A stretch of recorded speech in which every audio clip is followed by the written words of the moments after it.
Hello everyone, welcome back to my channel. দেখো, সবার প্রথমে কিন্তু আমি একটা ওয়েব টিস্যু দিয়ে ভালো করে ফেসটাকে ক্লিন করে নিচ্ছি। আর তারপরে দেখতে পাচ্ছ কতটা পরিমাণে নোংরা বেরোলো ফেসটা থেকে। তারপরে দেখো, গুড ওয়াইবসের একটা রোজ টোনার নিয়ে ভালো করে ফেসের মধ্যে অ্যাপ্লাই করে নিচ্ছি আর ভালো করে হাত দিয়ে লাগিয়ে নিচ্ছি, যাতে ভালোভাবে ড্রাই হয়ে আমার স্কিনের মধ্যে অ্যাবজর্ব হয়ে যায় টোনারটা।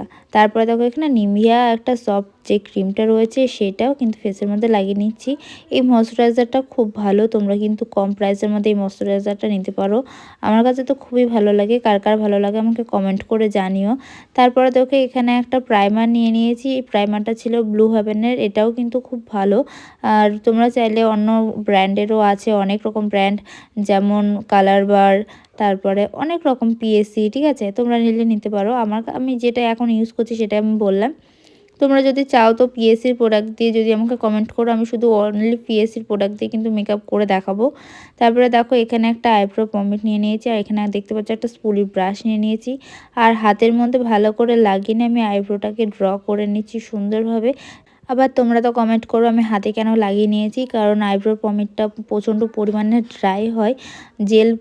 জেল বেশি থাকলেও কিন্তু প্রচণ্ড ড্রাই হয়ে যায়, তাই জন্য কিন্তু আমি হাতের মধ্যে একটুখানি লাগিয়ে নিয়েছি। তারপরে দেখতে পাবো দুটো আইব্রোটাকে ভালো করে ড্র করে নিয়ে শেপ করে নিচ্ছি, স্মাচ করে নিচ্ছি। তারপরে দেখো, এখানে সুপ্রার প্যালেট নিয়ে নিয়েছি, কারণ এখন কিন্তু মোটামুটি ভালোই ঠান্ডা পড়ে গেছে। তারপরে দেখতে পাচ্ছ এখানে শেড নাম্বার নিয়েছি FS22। তারপরে কিন্তু ওই শেডটা নিয়ে দেখো, আমি চোখের ওপরে ভালোভাবে বেস লাগিয়ে নিচ্ছি। আর আমি আইব্রোটাকে শেপ দিইনি কনসিলার দিয়ে, কারণ আমি পরে বলবো তোমাদের। ফুল ভিডিওটা দেখো, তাহলে বুঝতে পারবে। আমি জাস্ট চোখের ওপরে বেস লাগিয়ে নিচ্ছি।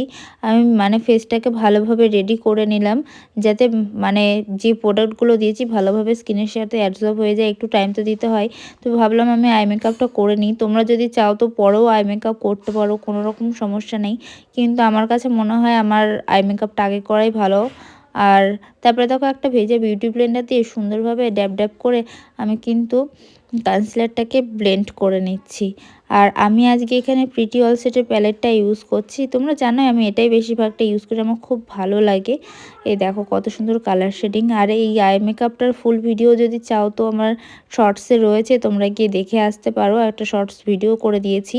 আর কালারগুলো আমি এখানে মেনশন করছি না। তারপরে দেখতে পাচ্ছ এখানে আমি একটা স্পটলাইট আই মেকআপ করছি। এই পুরো প্রোডাক্টগুলো আমি কিন্তু ওই শর্টসে রয়েছে, তোমরা গিয়ে চাইলে দেখে আসতে পারো। এরপরে দেখতে পাচ্ছ আমি একটা স্পটলাইট আই মেকআপ কেটে নিয়েছি। তারপরে দেখো, একটা ভেজা বিউটি ব্লেন্ডার দিয়ে সুন্দরভাবে ড্যাব ড্যাব ড্যাব ড্যাব করে ব্লেন্ড করে নিয়েছি। আর দেখো, এখানে একটা শিমারি শেড দিয়ে নিচ্ছি। তোমাদের কিন্তু আমি আগেই বলে দিয়েছি, এই আই মেকআপের ভিডিওটা কিন্তু আমার চ্যানেলে আছে, গিয়ে দেখে আসতে পারো। তারপরে দেখো, এখানে একটা ল্যাকমির আইলাইনার নিয়ে নিয়েছি, আর সেটাকে ভালোভাবে আমি আইলাইনার পরে নিচ্ছি। আর বেশি আমি আজকে টানটা দেবো না চোখের কোণার দিকে, কারণ আমি কিন্তু আজকে একদম সিম্পল ন্যাচারালের মধ্যে রাখতে চেয়েছি মেকআপ লুকটা, ঠিক আছে। তোমরা যদি চাও তো এই লুকটা আইব্রো ভাত কিংবা ভাত কাপড়ের সময়, না হলে তোমরা যদি চাও তো পাকা কথার দিন এই লুকটা ক্রিয়েট করতে পারো, বা অ্যানিভার্সারির দিনও ক্রিয়েট করতে পারো। তারপরে দেখতে পাচ্ছ এখানে আমি একটা মার্সের লিকুইড হাইলাইটার নিয়ে নিয়েছি, আর ভালোভাবে হাত দিয়ে ব্লেন্ড করছি। আমি তো আগেই বলেছি আমার হাত দিয়ে ব্লেন্ড করতে না প্রচণ্ড পরিমাণে ভালো লাগে। আর দেখতে পাচ্ছ আমার একটা প্রোডাক্ট পড়ে গেল ক্রাইলনের সুপার প্যালেট থেকে। আমার শেড নাম্বার হলো FX28 আর 29 মিক্সড করে অ্যাপ্লাই করি আমি। তোমাদের যাদের যেরকম স্কিন টোন সেরকম অনুযায়ী তোমরা শেডটা ইউজ করবে। তারপরে দেখো, আমি সারা ফেসের মধ্যে ফাউন্ডেশন হিসেবে লাগিয়ে নিচ্ছি। আর বলেছিলাম আমি যেহেতু যে আমি আইব্রোটাকে সেট করছি না, কারণটা হচ্ছে দেখো, আমি ফাউন্ডেশনটা দিয়েই কিন্তু সুন্দরভাবে সেট করে নিলাম। সেভ করে নেওয়ার পরে দেখতে পাচ্ছ আমি একটু ভূতের মতো লাগছে বলে আমি হাওয়া করে একটু তোমাদের ভয় দেখিয়ে দিলাম, জানি না কে কতজন ভয় পেয়েছো। তারপরে দেখো, একটা ভেজা বিউটি ব্লেন্ডার দিয়ে সুন্দরভাবে ড্যাব ড্যাব ড্যাব ড্যাব করে ব্লেন্ড করে নিচ্ছি। আর ফাউন্ডেশন আমার ফেসের মধ্যে যদি বা ব্লেন্ড করতে ভালো লাগে, নিজের যখন ব্লেন্ড করি না তখন গলায় যেই ফাউন্ডেশনটা থাকে সেটা ব্লেন্ড করতে এত অসহ্যকর লাগে, আমার তো মনে হয় ঘষে ঘষে ব্লেন্ড করে দিন। কার কার এরকম হয় আমাকে কমেন্ট করে জানিও। ক্লায়েন্টের সময় এরকম হয় না, কিন্তু নিজের বেলায় এরকম হয় কেন কি জানি না, তাই জন্য কিন্তু আমি ভিডিওটা একটু স্কিপ করে দিয়েছি। আর দেখতে পাচ্ছি এখানে ক্রিম হাইলাইটার করছি। ক্রিম হাইলাইটারের শেডটা ছিল FX28। ঠিক আছে? ওই শেডটা দিয়ে আমি এখানে ক্রিম হাইলাইটারটা করে নিচ্ছি। বেশি যেহেতু হাইলাইট করব না, ওইজন্য কিন্তু আমি একদম ন্যাচারালের জন্যে কিন্তু এই শেডটা নিয়েছি। তোমরা যদি চাও তো অন্য শেডও নিতে পারো। তারপরে দেখতে পাচ্ছ এখানে নিয়ে নিয়েছি FX27 শেড নাম্বারটা, এখানে নিয়ে নোজ কন্ট্যুরিং করে নিচ্ছি। আর চিক কন্ট্যুরিং করছি। তোমরা জানো যে জায়গাগুলো কন্ট্যুরিং জোন আছে সেই জায়গাগুলো কন্ট্যুরিং করে নিচ্ছি। তোমরা যেখানে মনে করবে করতে পারো। যাদের কিন্তু মুখে একটু মাংস কম তারা কিন্তু এই কন্ট্যুরিংটা স্কিপ করে চাইলেই পারো, ঠিক আছে? আর আমি একটা জিনিস বলে দিই, কন্ট্যুরিং করার পরে না মানে যে চিক কন্ট্যুরিংটা রয়েছে সেটা চাইলে মানে তোমরা ওপর দিকটা ব্লেন্ড করবে, নিচের দিকটা না করে। তারপরে একটা লিপস্টিক নিয়ে নিয়েছি, সেটা দিয়ে কিন্তু আমি ব্লাশার ইউজ করে নিচ্ছি। আমি কিন্তু ক্রিম ব্লাশার একদমই ভালো লাগে না, কিন্তু আজকে কি মনে হলো তাই তোমাদের দেখালাম, তোমরা কমেন্ট করেছিলে তাই।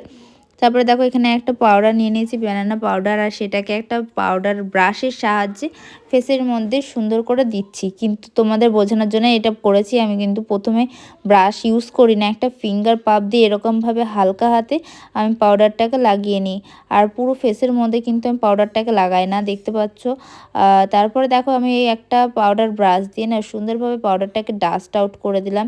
আর চোখের নিচে কিন্তু আবার পাউডার দিয়ে নিয়েছি, আর একটা পিঙ্ক শেড মানে ব্রাউন পিঙ্ক শেড দিয়ে কিন্তু আমি চোখের নিচে স্মাচ করছি। আর এখানে দেখতে পাচ্ছি একটা ব্রাউন রেড কালার দিয়ে কিন্তু চোখের নিচে স্মাচ করছি। আজকে কিন্তু আমি কাজল পরবো না, আর এই জিনিসটা তোমরা অ্যাপ্লাই করে দেখবে, সত্যি খুব সুন্দর লাগে, ঠিক আছে? সব মেকআপে না কাজল যায় না, সেই জন্য আমি এই কাজটা করেছি। তোমরা চাইলে কাজল পরতেই পারো, তোমরা ভালো অনেক ব্র্যান্ডের কাজল আছে, তোমরা ইউজ করতে পারো। তারপরে দেখো এখানে এই রেড কালারটা আর ইয়েলো আর অরেঞ্জ কালারটা মিক্সড করে একটু চোখের নিচে স্মাচ করে নিলাম। তারপরে দেখতে পাচ্ছ পাউডারটাকে ডাস্ট আউট করে দিয়েছি। তারপরে দেখো একটা কন্ট্যুরিং করে নিয়েছি, কন্ট্যুরিং ব্রাশ নিয়ে নিয়েছি। আর প্রিটি অল সেটের প্যালেট থেকে আমি কন্ট্যুরিং করি, তোমরা সবাই জানো, কারণ আমি এইটা মানে প্রত্যেকটা ভিডিওটাই করি। আমি আলাদা করে কন্ট্যুরিং ইউজ করি না কোনো মানে ইয়ের, ঠিক আছে, কোনো ব্র্যান্ডের। আমি প্রিটি অল সেটেরটাই ইউজ করি, আমার খুব ভালো লাগে। তোমরা যদি কমেন্ট করো আমি অবশ্যই দেখাবো। তো যে জায়গাগুলো কন্ট্যুরিং করতে হয় সেই জায়গাগুলো কন্ট্যুরিং করে নিচ্ছি। আর তারপরে দেখো নোজ কন্ট্যুরিংটাও করে নিচ্ছি। আর যারা আমার চ্যানেলে নতুন প্লিজ একটু লাইক কমেন্ট শেয়ার করে দিও, আর সাবস্ক্রাইব করতে ভুলো না। তারপরে দেখো এখানে একটা ব্লাশার নিয়ে নিয়েছি, আর একদম দাঁত বার করে আমি ব্লাশার দিচ্ছি।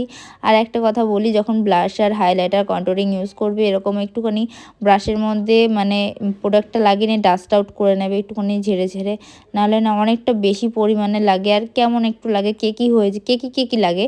তো সেই জন্য বলছি। তো দেখো সুন্দরভাবে কত সুন্দরভাবে ব্লাশ করে আমি কিন্তু ব্লাশার লাগিয়ে নিলাম।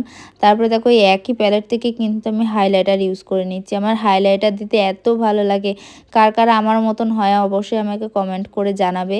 তারপরে দেখো কতটা সুন্দর করে আমি যখন ভিডিওটা এডিটিং করছি তখন আমার নিজেরই হাসি লাগছে যে আমি কতটা সুন্দর স্মাইল করে আমি কিন্তু ব্লাশারটা দিয়েছি, তোমরা দেখতে পাচ্ছ। তো দেখো ব্লাশার হাইলাইটার সব কিছুই দিচ্ছি। আর তোমাদের একটা কথা বলবো, বিয়ের সিজন কিন্তু শুরু হয়ে গেছে। তোমরা যদি চাও তো আমার কাছে মেকআপ করতে পারো। আমার নাম্বার কিন্তু তোমাদের ইউটিউব বলো ফেসবুক বলো সব জায়গাতেই দেওয়া আছে, তোমরা আমার সাথে কন্ট্যাক্ট করতে পারো। আর এখন কিন্তু একটু অফার চলছে, যদি ঝটপট বুক করে নাও, কারণ বেশি দেরি করলে পরে কিন্তু আমাকে বুক করতে পারবে না। আর তারপরে দেখো একটা হুদা বিউটির ফিক্সার নিয়ে নিয়েছি, আর ওভাবে স্প্রে করবে না, তাহলে মেকআপটা অনেকটাই কেকি হয়ে যায়। তারপরে দেখো আমি হাতের মধ্যে লাগিয়ে নিয়ে একটা বিউটি ব্লেন্ডারের সাহায্যে ভালো করে ব্লেন্ড করে নিচ্ছি। এরকম করলে না মেকআপটা অনেকটা পরিমাণে লং লাস্টিং হয়, আর আই মেকআপও কোনো রকম নষ্ট হওয়ার চান্স থাকে না। তো দেখো আমি কতটা সুন্দরভাবে ব্লেন্ড করে নিচ্ছি হাতের মধ্যে লাগিয়ে নিয়ে। আর আমি যেটা বলছিলাম, তোমরা যদি চাও তো তোমাদের স্পেশাল ডেতে কিন্তু আমাকে বুক করতেই পারো, ঠিক আছে? এখন অফার চলছে। তারপরে দেখো এখানে একটা হোয়াইট রঙের হাইলাইটার নিয়ে নিয়েছি। হোয়াইট হাইলাইটারটা নিয়ে কিন্তু আমি আইব্রোজের নিচে এরকমভাবে হাইলাইট করে নিচ্ছি। চোখের এনার কর্নারের দিকেও কিন্তু সুন্দরভাবে আমি হাইলাইট করে নিচ্ছি, দেখতে পাচ্ছ। আর এরপরে একটা লিপ বাম ইউজ করে নিয়েছি, স্ট্রবেরি লিপ বামটা নিয়ে আমি ঠোঁটের মধ্যে সুন্দরভাবে লাগিয়ে নিচ্ছি। আর এখন যেহেতু ভালো ঠান্ডা, মোটামুটি ভালোই ঠান্ডা পড়ে গেছে, ওই জন্য কিন্তু আমার এইরকম মানে মেকআপ লুকটা ক্রিয়েট করলাম আজকে, ঠান্ডার মেকআপ লুকটাই, যে শীতকালের প্রোডাক্টগুলো দিয়েই। তারপরে দেখতে পাচ্ছ একটা লিপস্টিক পরে নিলাম ল্যাকমির। আর তারপরে এখানে মার্সের একটা গ্লিটার প্যালেট নিয়ে নিয়েছি। আর এই যে গোল্ডেন শিমারিটা দেখছো মানে গ্লিটারটা, সেটা কিন্তু চোখের উপর সুন্দরভাবে লাগিয়ে নিলাম। তোমরা এই আই মেকআপটা কিন্তু বিয়ের মেকআপেও করতে পারো, অনেকটাই সুন্দর লাগে এই আই মেকআপটা। আমি একটু রেডটা বেশি দিয়েছি কারণ আমার শাড়ির ম্যাচিংয়ে বিয়ের মেকআপটা হলে পরে একটু রকম আলাদা করলে বেশি ভালো লাগে। তারপর দেখো আমি একটা ল্যাশ পরে নিয়েছি, ল্যাশটা কিন্তু একদম নর্মাল ছিল। তারপরে দেখছো একটা টিপ পরে নিয়েছি। আর আমার ফাইনাল লুক গাইস কেমন লাগছে, তোমরা এই লুকটা কিসে কিসে ক্রিয়েট করবে আমাকে অবশ্যই কমেন্টে জানিও। আজকের ভিডিও এটুকু, সবাইকে